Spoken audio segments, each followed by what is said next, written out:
Hai,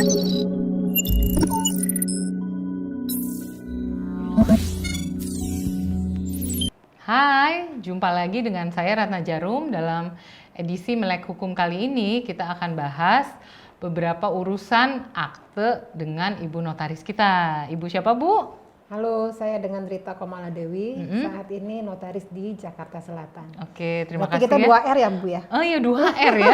Ratna, Rita. Ya udah bentar lagi kita bikin vokal grup nih ya berarti ya. Masuk dapur rekaman ya. Oke Bu Rita, jadi gini nih, kemarin tuh setelah kedatangan Bu Rita kemarin, nih banyak juga nih viewer yang tanya mengenai akte notaris, akte di bawah tangan, itu gimana. Nah terus kemudian mereka juga bertanya sebenarnya kekuatan hukumnya seperti apa. Tapi sebelum saya jawab, sebenarnya saya bilangnya akta atau akte ya? Yang benar tuh apa? Akta. Akta? Iya. Oh akta ya, akta. Oke, jadi viewers Kanal 3 mungkin beberapa dari kita yang udah pasti kita punya pastinya akta lahir Akta ya. kelahiran. Kalau akta kelahiran ya. Jadi kita hari ini bahas juga mengenai akta dengan Ibu Notaris Rita. Nah gini Bu, sebenarnya ada beberapa teman yang bilang bahwa dia itu lebih lebih secure ya, lebih aman kalau memakai akte otentik dari notaris. Oke. Ada juga teman yang bilang oh nggak perlu akte notaris, tapi cukup aja pakai materai. Nah ini perbedaannya gimana ya Bu ya, akte dengan notaris dengan akte yang bermaterai atau di bawah tangan ya mungkin ya disebutnya ya. Ya, kalau akte yang di luar akte notaris disebut akte di bawah tangan ya. Kalau bermaterai sendiri kan sebenarnya itu bea aja. Tanpa materai pun merupakan boleh, ya? syarat sah perjanjian ya. Oh, udah tercukupi ya. Itu ada di pasal 1320. 1320 ya, oke. 1320 Nah, bedanya antara akte otentik yang dibuat notaris dengan akte di bawah tangan itu adalah akte otentik itu dibuat oleh pejabat yang ditunjuk oleh negara. Dalam hal ini notaris. Nah, sedangkan akte di bawah tangan itu akte atau perjanjian yang dibuat oleh para penghadap sendiri atau para pihak sendiri tanpa ada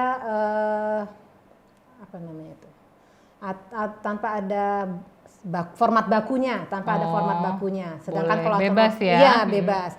Sedangkan kalau akte notaris harus ada format bakunya yang sudah menjadi standar dan atau sudah diwajibkan oleh undang-undang. Oh, oke.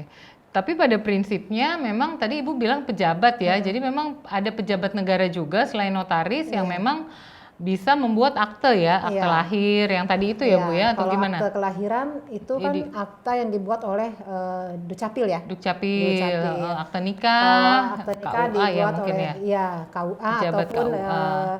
Dari Kementerian Agama. Oh, sedangkan nanti ada juga tuh akte risalah lelang. Nah, itu dibuat oleh pejabat lelang. Oke. Gitu. Tapi untuk yang urusannya dengan tanah dibuat oleh pejabat PPAT ya. Akte tanah. PPAT, pejabat pembuat akte tanah. Oke, makasih Bu Rita. Nah, kemudian ada juga yang bertanya bahwa katanya kalau soal kekuatan di depan hukum nih di persidangan pada saat menjadi alat bukti bahwa yang lebih kuat adalah akte yang dibuat oleh notaris. Sedangkan akte yang tadi di bawah tangan itu nggak kuat atau nggak sah. Itu benar nggak sih Bu Rita? Kalau nggak sah, salah ya, salah itu sah ya. juga. Tetapi kalau Tetap untuk sah pembuktian, ya? iya tetap sah. Sepanjang memang ditandatangani oleh para pihak ya. Iya. Dan memenuhi unsur 1320 KUHP tadi. Nah, yang akte otentik ini itu kelebihannya mempunyai kekuatan pembuktian yang sempurna. Jadi sepanjang tidak ada pembuktian dari yang lain ya akte itu harus dianggap benar. Benar, kecuali ada yang membuktikan akte itu palsu Iya, gitu ya. Betul. Nah, sedangkan kalau akte di bawah tangan itu harus kalau misalnya disangkal oleh salah satu pihak itu harus ada pembuktiannya. Oh, oke. Harus ada pembuktian dan sebaiknya memang harus ada saksi-saksi juga ya. Saksi-saksi itu paling penting ya karena di bawah tangan itu tadi ya. Nah, jadi tadi viewers Kanal 3 ini boleh disimpulkan bahwa sebenarnya tidak semua akte itu dibuat oleh notaris, tapi bisa juga dibuat oleh pejabat ya, pejabat yang berwenang. Betul. Ya. Nah, kaitannya tadi dengan itu Ibu tadi bilang juga tuh mengenai perjanjian ya. Perjanjian di bawah tangan itu tetap sah, Tetap ya sah. kan, tetap sah. Tapi kalau mungkin kalau perjanjian yang tentang tanah, masa iya Bu boleh di bawah tangan atau gimana nih? Nah, ada Perjanjian, beberapa keperluan yang harus dibuat oleh notaris ataupun PPAT. Misalnya dalam hal tanah ya, Iya, peralihan tanah. kalau perjanjian tentang Iya. tanah nih bukan sekedar perjanjian misalnya jual beli komputer atau jual beli alat-alat berat gitu ya, Iya. tapi ini perjanjiannya mengenai pertanahan nih. Iya. Itu gimana Karena Bu? ini peralihan tanah, itu harus dibuat oleh Jual beli PPAT. tanah gitu Iya, ya? PPAT di mana tempat tanah itu berada. Oh, Tuh, jadi oke. nggak semua PPAT juga, bisa PPAT misalnya tanah Di kabupaten di di mana Kabupaten Tangerang, terus mau bikin menghadap PPAT di Jakarta, itu tidak bisa. nggak bisa ya, Iya. ada domisilinya Iya, yang diatur ya. Jadi tadi teman-teman viewers Kanal 3, walaupun merupakan perjanjian di bawah tangan, sepanjang itu bukan menyangkut tanah, itu tetap sah Iya. dengan harus terpenuhinya syarat sahnya perjanjian yang Iya, tadi ya, betul. gitu ya Bu ya. Iya. Oke, kita minum dulu Bu tehnya. Bu, tadi Ibu bilang bahwa kalau untuk perjanjian atau akta yang dibuat oleh notaris itu udah ada formatnya tersendiri. Nah, betul. sementara kalau perjanjian yang di bawah tangan formatnya bebas, Iya. nggak ada format yang baku. Itu gimana tuh Bu maksudnya? Iya, karena notaris ini kan bekerja sesuai undang-undang ya. Jadi kita membuat dalam suatu membuat perjanjian ataupun membuat akta itu ada hal-hal yang harus kita penuhi standar pembuatan akta. Nah itu teorinya ada dalam kuliah ya.